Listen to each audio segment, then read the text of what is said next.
out it, clearly that the SEL standards are getting embedded in here. If a local district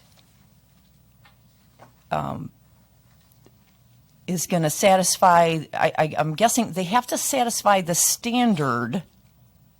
The model curriculum is at least the understanding of the Ohio Learning Standards is that the student needs to meet those standards.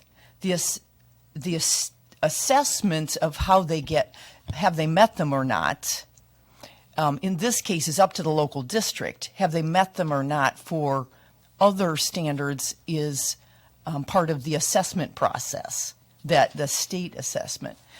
So if the SEL standards as they stand alone, as the standards that we passed in the summer of 2019 are optional for districts,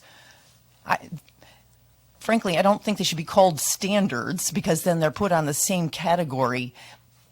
But they're embedded in here because the SEL and some of the same concepts are in here.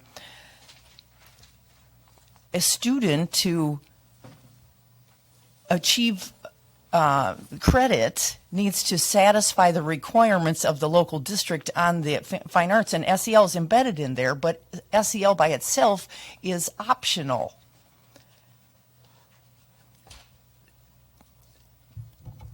Do you see the issue that I'm raising? Thank you, Board Member Hill. Chair Manchester, the standards for fine arts and our other contents are also optional.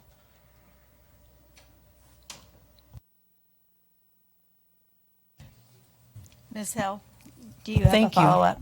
Yes, thank you. Thank you, Chair Manchester.